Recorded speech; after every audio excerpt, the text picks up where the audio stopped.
Students अस्सलाम वालेकुम।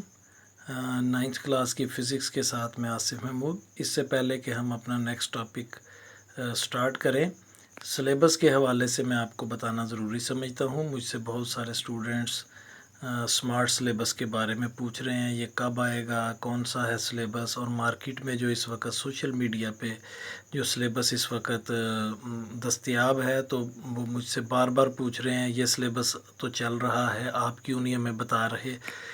तो डियर स्टूडेंट्स, मैं आपको उस वक्त तक नहीं बता सकता जब तक कोई बाज़ाब्ता किसी इदारे की तरफ से हमें हिदायत ना आए कि ये सिलेबस इस वक्त लागू होगा और इस सिलेबस के मुताबिक एग्ज़ाम्स होंगे। अगरचे जो सिलेबस गर्दिश में है उस पे इदारे का नाम लिखा हुआ है, Punjab curriculum and text book board का। मैंने उनसे रब्ता किया था, उन्होंने मुझे कहा था हमने अभी तक कोई सिलेबस शाया नहीं किया, लेकिन हम अंडर डिस्कशन है हमारे सिलेबस, वो कुछ दिनों तक अवेलेबल होगा। मैंने उन्हें एक ईमेल भी की हुई है जिसका अभी तक मुझे जवाब नहीं आया। जो ही कोई जवाब आएगा मैं आपके साथ शेयर करूँगा। हो सकता है यही सिलेबस लागू हो जो सिलेबस इस वक्त मार्केट में यानी सोशल मीडिया वगैरह पे अवेलेबल है, मुख्तलिफ इदारे उसको सर्कुलेट भी कर रहे हैं। मुमकिन है यही सिलेबस लागू हो, लेकिन जब तक किसी इदारे की तरफ से अथेंटिसिटी हमें नहीं मिलती, हम ये नहीं कह सकते कि यही सिलेबस है। इसलिए आप पूरा फोकस अपनी स्टडीज़ पे कीजिए। अगर कोई टॉपिक हमने एक्स्ट्रा पढ़ भी लिया तो वो आपके काम आएगा इन फ्यूचर, आपकी स्टडीज़ में ज़ाया नहीं जाएगा। तो जब हमारे पास सिलेबस आ जाएगा, अगर कोई टॉपिक हमने पढ़ लिया होगा वो सिलेबस में नहीं होगा तो हम उसको कटवा देंगे, लेकिन आपका नॉलेज जो है वो ज़ाया नहीं जाएगा। तो इसलिए बराए मेहरबानी सवालात मत पूछें, जो ही मुझे इन्फॉर्मेशन मिलेगी मैं फ़ौरन आपके साथ शेयर करूँगा। तो बार बार मुझे मैसेज ना कि करें इस हवाले से, सिलेबस के हवाले से। तो आइए हम अपना नेक्स्ट टॉपिक देखते हैं। हम पढ़ रहे थे रिन्यूएबल एनर्जीज़ के हवाले से। हमने सोलर सेल्स और सोलर पैनल्स के हवाले से बात की थी और ये भी देखा था कि रिन्यूएबल सोर्सेज ऑफ एनर्जी क्या होते हैं। तो हम रिन्यूएबल सोर्सेज ऑफ एनर्जी में आगे देखते हैं। हमारे पास है अगला टॉपिक विंड एनर्जी। तो विंड एनर्जी नाम से ज़ाहिर है हवा की तवानाई है, तो हवा के साथ बहुत सारे मुफीद काम लिए जा रहे हैं।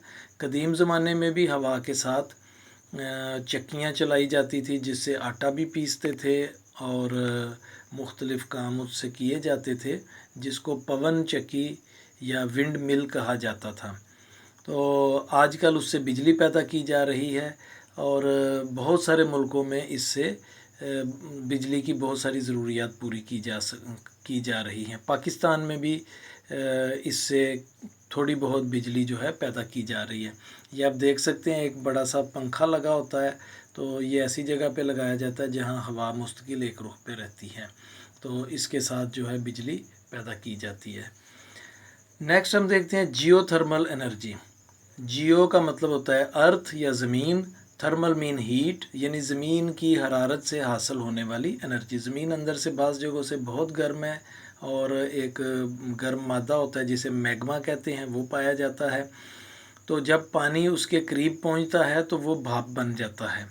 तो इस खसूसियत को इस्तेमाल करके पानी को ज़मीन में भेजा जाता है, वो भाप बन जाता है। उस भाप से टरबाइन चलाकर बिजली पैदा की जाती है। इमारतों को गर्म करने के लिए भी वो भाप इस्तेमाल होती है, जो इमारतें उस जगह के करीब हों जहाँ पे ज़मीन अंदर से गर्म हो।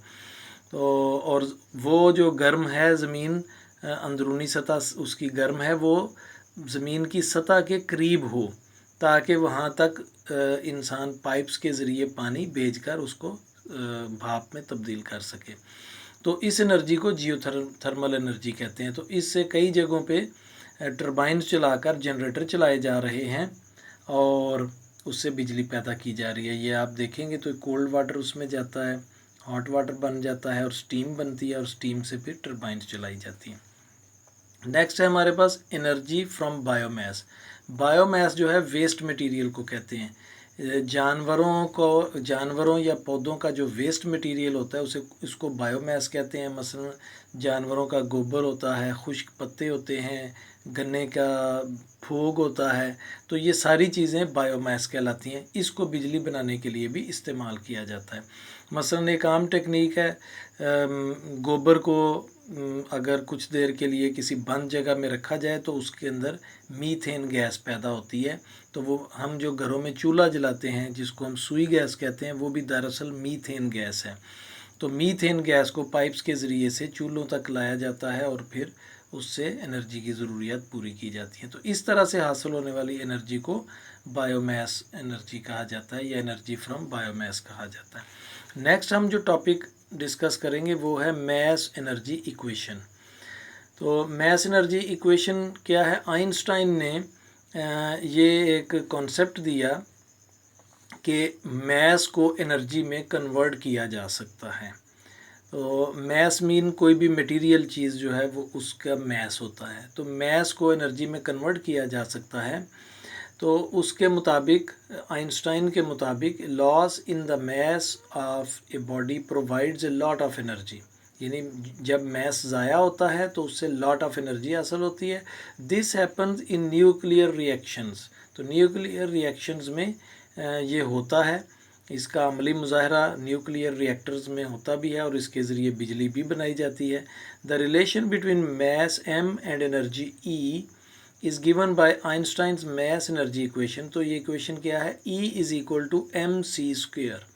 E से मुराद है एनर्जी और m से मुराद है मास। तो E और मास इक्वल हैं जबकि मास इसके साथ एक कांस्टेंट हो c²। तो c क्या है? स्पीड ऑफ लाइट है। तो here c is the speed of light और स्पीड ऑफ लाइट क्या है? 3 × 10⁸ मीटर पर सेकेंड। ये उसकी स्पीड है लाइट की।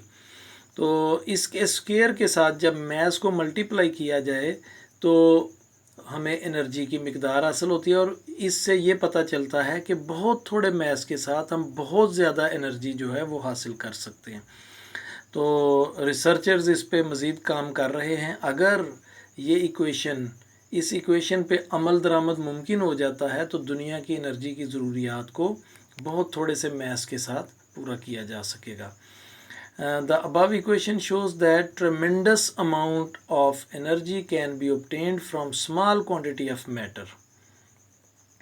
It appears that matter is a highly concentrated form of energy. यानी मैटर जो है, मटेरियल चीज़ कोई भी है, वो उसमें बहुत ज़्यादा एनर्जी होती है। The process of getting energy from our nuclear power plants is based on the above equation. यानी कि इसी इक्वेशन के मुताबिक न्यूक्लियर पावर प्लांट्स में एनर्जी प्रोड्यूस होती है।